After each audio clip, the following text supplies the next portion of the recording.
आप देख रहे हैं आरएन क्लासेस और आप लोगों के लिए ला रहा हूं मैं एएलपी का और टेक्नीशियन का प्रीवियस ईयर क्वेश्चन 2018 में जो हुआ था सीबीटी 1 वो ला रहा हूं।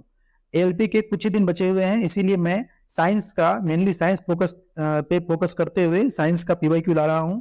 आप लोग इसको अच्छे से देखिए। इससे पहले मैंने 9 तारीख और 13 तारीख के 6 शिफ्ट का एनालिसिस कर लिया है। आज 14 तारीख के मैं शिफ्ट 1 और शिफ्ट 2 का एनालिसिस कर रहा हूं। तो आइए शुरू करते हैं। पहला क्वेश्चन क्या देखिए, बायोगैस का उत्पादन बायोमास से कैसे किया जाता है।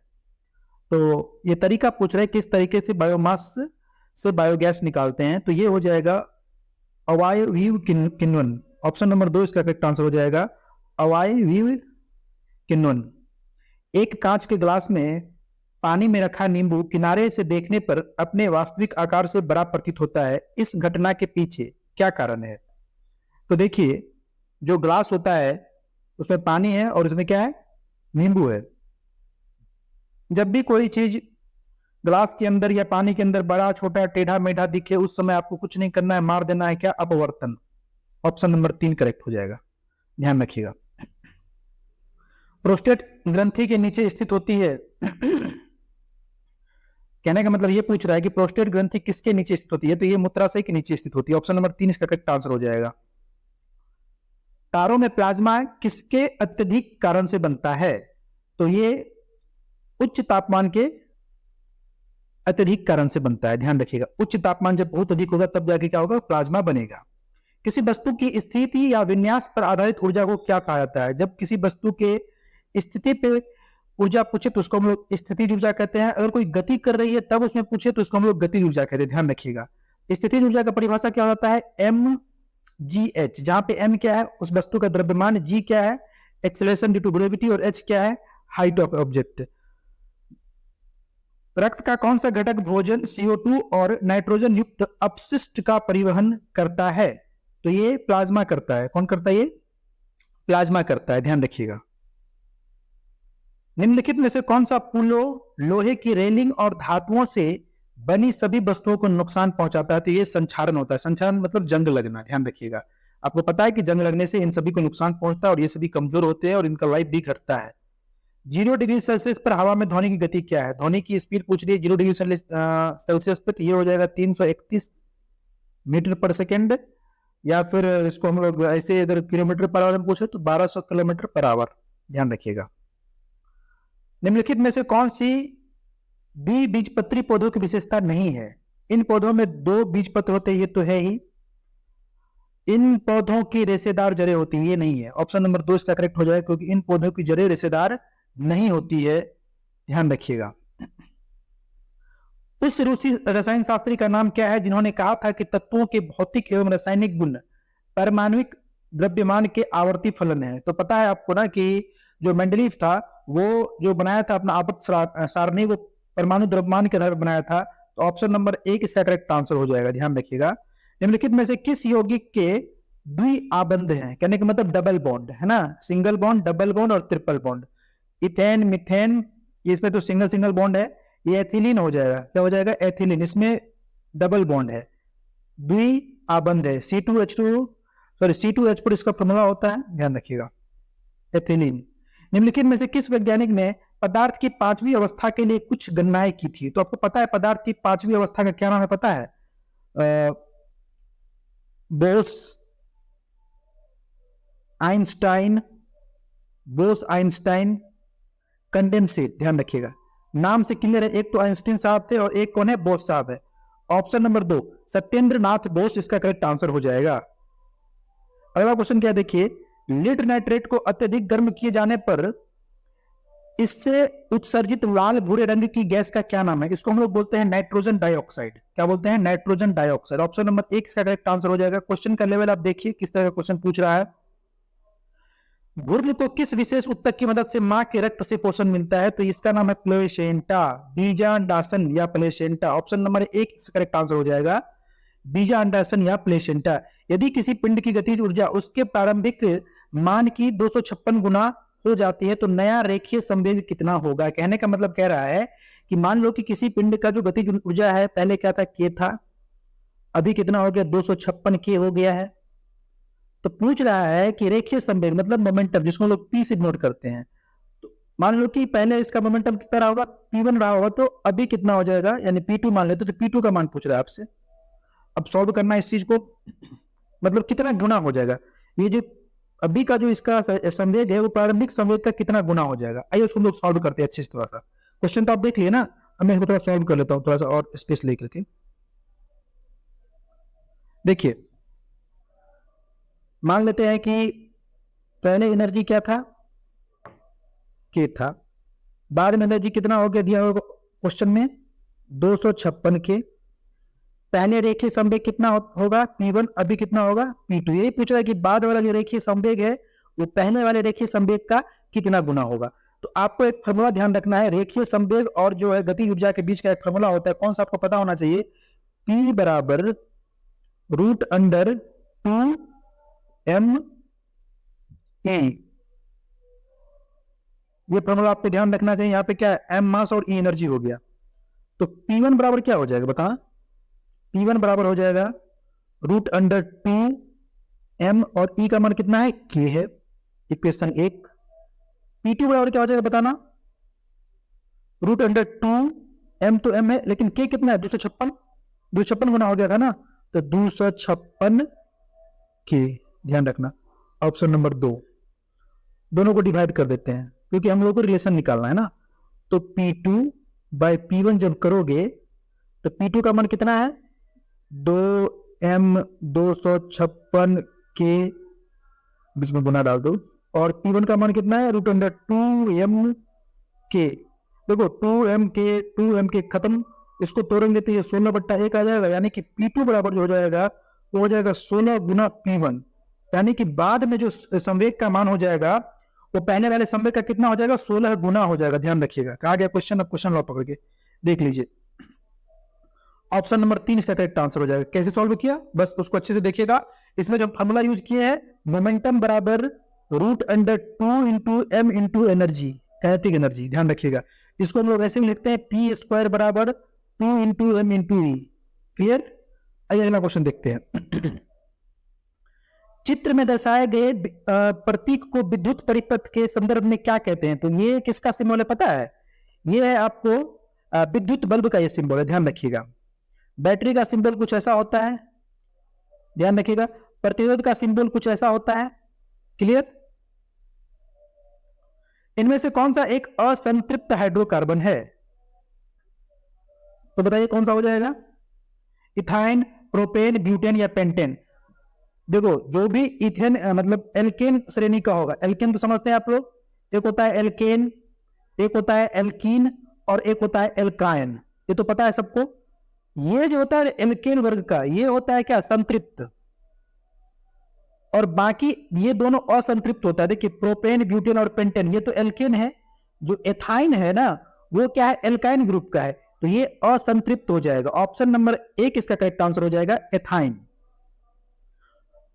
ऑडोमीटर ऑटोमोबाइल में किसको मापने के लिए प्रयोग किया जाने वाला एक उपकरण है, तो पता है आपको, ये दूरी नापता है। क्या नापता है, ये दूरी नापता है। और गति कौन नापता है, स्पीडोमीटर। ऑप्शन नंबर 4 इसका करेक्ट आंसर हो जाएगा, दूरी, है ना। आधुनिक आवर्त सारणी में पहला धातु कौन सा है। जब हम लोग आवर्त सारणी पढ़ते हैं, आपको आवर्त सारणी अच्छे से याद होना चाहिए क्योंकि इससे क्वेश्चन पूछे हुए एग्जाम में। यहाँ हाइड्रोजन होता है, यहाँ हीलियम होता है, और यहाँ लिथियम होता है, फिर यहाँ लिथियम हो गया, फिर सोडियम पोटेशियम ऐसे होता है। ठीक है, तो देखिए ये जो हाइड्रोजन का गैस हो गया, इधर तो पता है आपको कि नॉन मेटल होता है, मेटल तो इधर होता है बस। तो लिथियम जो है ना, हाइड्रोजन, हीलियम, लिथियम, लिथियम क्या है, पहला धातु है। ऑप्शन नंबर 4 इसका करेक्ट आंसर हो जाएगा, ध्यान रखिएगा। आइए अब शिफ्ट नंबर 2 का चर्चा करते हैं। यहाँ पे शिफ्ट नंबर 1 समाप्त हुआ और 14 तारीख का ये शिफ्ट नंबर 2 है। पहला क्वेश्चन है, ठोस कार्बन डाइऑक्साइड को किस रूप में जाना जाता है। Very easy question, dry ice, शुष्क बर्फ कहते हैं हम लोग ठोस कार्बन डाइऑक्साइड को। ध्यान रखिएगा, बहुत ही रिपीटेड क्वेश्चन है ये। ऑक्सीजन की आपूर्ति पर्याप्त होने पर एक लौ का उत्पादन होता है, मतलब किस तरह का फ्लेम जलता है ये पूछ रहा है। तो ध्यान रखिएगा, जब कभी भी पूर्ण रूप से ऑक्सीजन जाएगा तो उसमें नीला लौ निकलेगा। नीला लौ का मतलब क्या, ऑक्सीजन पूर्ण जा रहा है, पूर्ण O2 जा रहा है उसमें। अगर O2 की कमी हो रही है ना, तो उसका जो लौ होगा या तो पीला होगा या फिर लाल होगा। अच्छा क्वेश्चन था ये, नॉर्मल। निम्नलिखित में से कौन सा उपकरण रासायनिक ऊर्जा को विद्युत ऊर्जा में परिवर्तित करता है?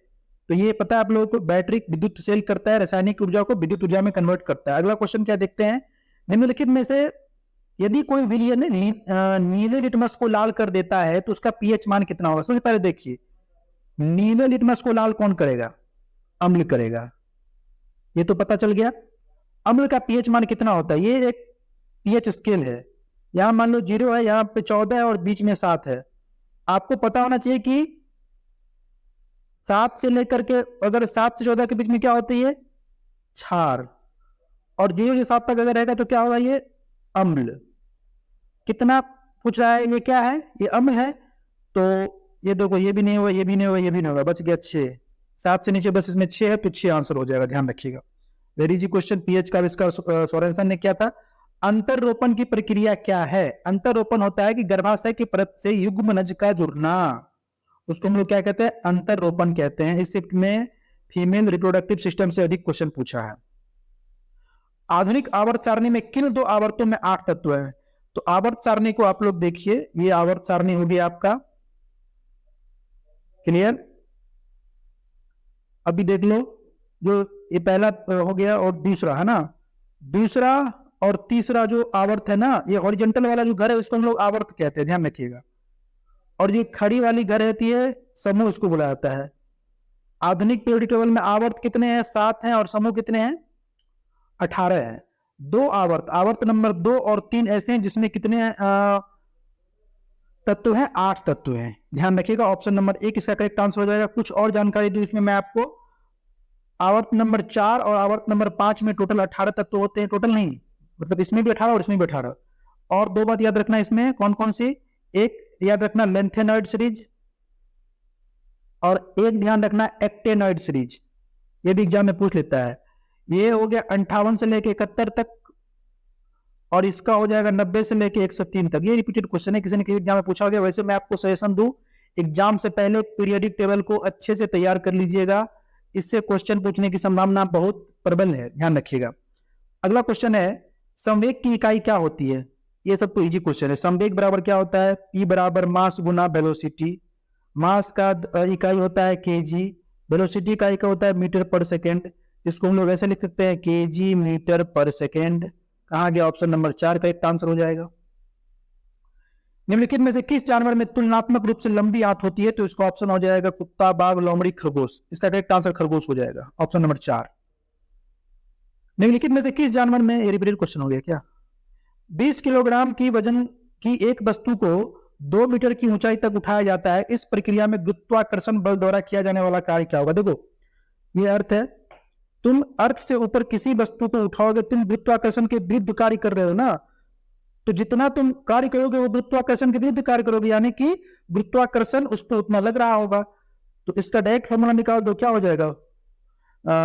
mgh, ठीक है। मास कितना है? 20, और जी हो गया 10, और हाइट कितना है? 2। कैलकुलेट करोगे 4 से जुड़ा आ जाएगा, ध्यान रखना। अगला क्वेश्चन है, गैर धातु ऑक्साइड आमतौर पर किस प्रकृति के होते हैं? देखिए, जो गैर धातु होते हैं, जो नॉन मेटल होते हैं ना, उनका जो ऑक्साइड बनेगा ना, वो एसिडिक इन नेचर होगा, मतलब अम्लीय प्रकृति के होंगे, ऑप्शन नंबर 1। और जो धातु ऑक्साइड होंगे वो क्षारीय प्रकृति के होंगे, ध्यान रखिएगा। CO2 में कार्बन का प्रतिशत कितना होता है? किसी भी चीज में, किसी भी कंपाउंड में, किसी भी यौगिक में अगर किसी भी पर्टिकुलर तत्व का प्रतिशत पूछे, सबसे पहले क्या करना है आपको? इस पूरे तत्व का जो परमाणु भार है वो निकाल लेना। कार्बन का हो जाएगा 12, एक ऑक्सीजन का 16 होता है, 2 है तो कितना हो जाएगा? 16 गुना 2, यानी कि ये हो जाएगा 12 प्लस 32, कितना हो जाएगा? 44 टोटल हो गया। अब पूछ किसका रहा है? कार्बन का पूछ रहा है, तो कार्बन का कितना है? 12, उसमें 44 से भाग दे देंगे, 100 से गुना कर देंगे, प्रतिशत निकल के आ जाएगा 27.3%। ऑप्शन नंबर 2 इसका करेक्ट आंसर हो जाएगा। आप लोग को ये आना चाहिए, इजी क्वेश्चन था ये। एक निकाय द्वारा एक समान वृत्तीय गति करने निम्नलिखित में से क्या बदलता है? देखो, ये वृत्त है, वृत्तीय पाथ पर कोई निकाय मूव कर रही है, तो मान लो इस पॉइंट पे मूव कर रही है ना, तो इस पॉइंट पे क्या होता है? मूव तो ये इस मतलब वृत्त पथ पे करिए, लेकिन जो गति का जो दिशा होगा ना वो हमेशा लंबवत होता है। इस पॉइंट पे इधर होगा, इस पॉइंट पे इधर होगा, इस पॉइंट पे इधर होगा, और जो त्वरण होता है वो केंद्र की तरफ होता है। ध्यान रखिएगा, ये तीनों चीज याद रखिएगा, त्वरण केंद्र की और गति इसके लंबवत होता है, ध्यान रखिएगा। तो गति लंबवत होता है यानी कि हर जगह देखो गति बदल रहा है ना, गति का क्या, गति का दिशा बदल रहा है, तो गति का दिशा बदल रहा है तो क्या हो जाएगा, इसमें क्या बदलता है, तो दिशा बदलता है। चाल तो बदल नहीं है, द्रव्यमान बदल नहीं रहा है, दिशा बदल रहा है, ध्यान रखिएगा। निम्नलिखित में से किस तत्व ने मेंडलीज की आवर्त सारणी में एक्का एल्यूमिनियम को प्रतिस्थापित किया? देखो जब मेंडलीव पीरियोडिक टेबल बना रहा था, ठीक है, वो क्या किया, उसको जब कुछ एटम तत्व नहीं मिला तो कुछ जगहों को वैकेट करके छोड़ दिया और उसका नाम वो एक्का एल्यूमिनियम कुछ एक्का एक्का करके रख दिया था। फिर बाद में जो मिला उसको उस जगह पुट कर दिया। तो पूछ रहा है कि कौन सा ऐसा बाद में तत्व मिला जिसको वो एक्का एल्यूमिनियम की जगह रखा गया था? तो ये था आपका गैलियम। मैं बार बार कर रहा हूं, पीरियोडिक टेबल से क्वेश्चन अच्छा वेटेज पूछेगा, आप लोग इसको तैयार कर लीजिए। समसूत्रण के उस चरण का नाम बताइए जिसके दौरान एक विभाजित होने वाली कोशिका के गुणसूत्र मध्यवर्ती पट्टी पर स्थित होते हैं। तो इसको हम लोग मध्यवर्ती से ध्यान रखना, मध्यावस्था हो जाएगा। बायोलॉजी का क्वेश्चन है, थोड़ा सा टफ क्वेश्चन है। आप लोग बायोलॉजी पढ़ रहे होंगे तो अच्छी बात है, लेकिन तैयारी कीजिए, बायोलॉजी से 6-7 क्वेश्चन आ रहा है। हाइड्रा कैसे प्रजनन करता है? फ्री बायोलॉजी क्वेश्चन है। तो हाइड्रा मुकुलन करता है। क्या करता है? मुकुलन करता है। अमीबा क्या करता है? द्विखंडन करता है, ध्यान रखिएगा। अगला क्वेश्चन क्या है? निम्नलिखित में से कौन सी प्रक्रिया सामान्य दर में तरल के लिए सबसे धीरे होगी? तो सबसे धीरे आपको पता है क्या होती है? जब किसी सरफेस पे वाष्पीकरण बहुत ही धीमे धीमे होती है, ध्यान रखिएगा। ऑप्शन नंबर 4 इसका करेक्ट आंसर हो जाएगा। एक कंप्यूटर में हमेशा निम्नलिखित में से क्या होता है? तो हमेशा कंप्यूटर में कीबोर्ड नहीं भी होगा तो भी चलेगा, माउस नहीं भी होगा तो भी चलेगा, ग्राफिक्स कार्ड नहीं भी होगा तो भी चलेगा, लेकिन जो सीपीयू है ना वो कंपलसरी है। हर कंप्यूटर में सीपीयू होना कंपलसरी है, बिना सीपीयू के कंप्यूटर ही नहीं होगा। सबसे उपयुक्त विकल्प के साथ रिक्त स्थान की पूर्ति कीजिए। देखो सबसे पहले तो तुमको इधर 18 इधर 3 है तो बीच में 6 आएगा, ये तो इजी हो गया। अब 6 के साथ क्या आएगा? वाट आएगा, एम्पियर आएगा, मिली एम्पियर या जूल आएगा। देखो तुम लोगों ने पढ़ा होगा ओम्स लॉ। ओम्स लॉ में क्या होता है? V बराबर आई आर होता है कि नहीं होता है? बताओ। V हो गया विभवांतर जिसका इकाई वोल्ट होता है, R हो गया प्रतिरोध जिसका इकाई ओम होता है, और I हो गया धारा जिसका इकाई क्या हो जाएगा? एम्पियर। क्या हो जाएगा?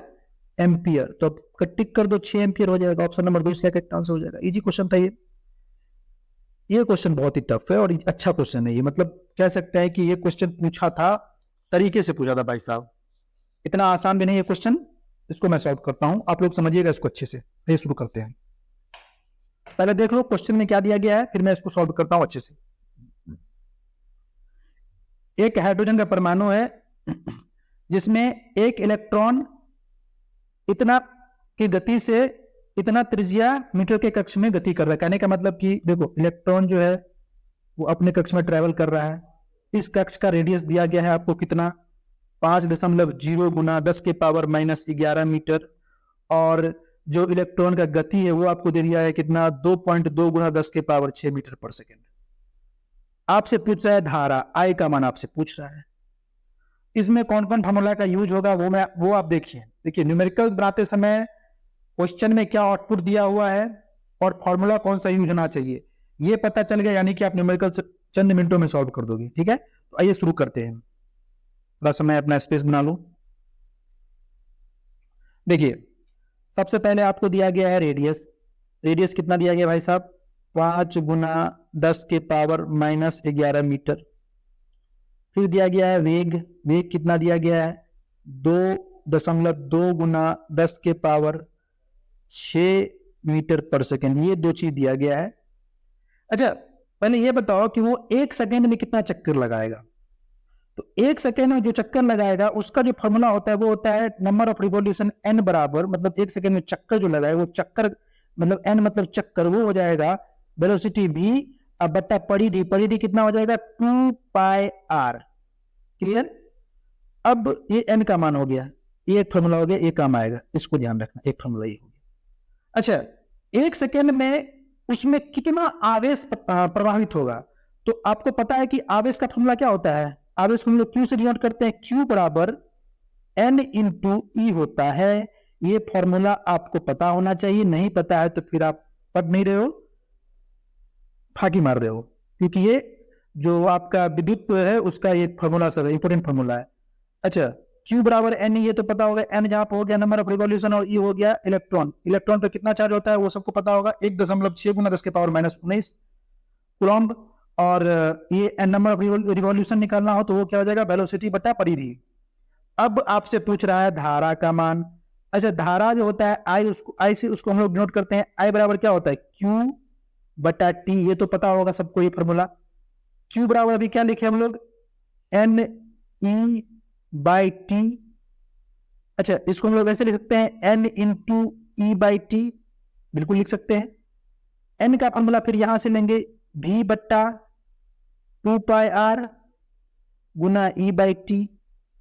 अब सबका मान डाल दो, जो तुम्हारा भी का मान है वो कितना है, यहां पर मैं डालता हूं 2.2 गुना 10 के पावर 6 वेलोसिटी हो गया आपका। ये ई इलेक्ट्रॉन होता है, इलेक्ट्रॉन का कितना चार्ज होता है सबको पता है, 1.6 गुना 10 के पावर -19 इलेक्ट्रॉन बट्टा में 2, पाई का मान कितना हो जाएगा, 22 बटा 7, 7 ऊपर चला जाएगा। रेडियस कितना दे रखा है, 5 गुना 10 के पावर -11 मीटर। और क्या है, ई बाई टी। हाँ, ई बाई टी का तो मान यहाँ पे था ही, ठीक है, क्लियर ना। हाँ ओके, टाइम 1 सेकेंड दिया ही था।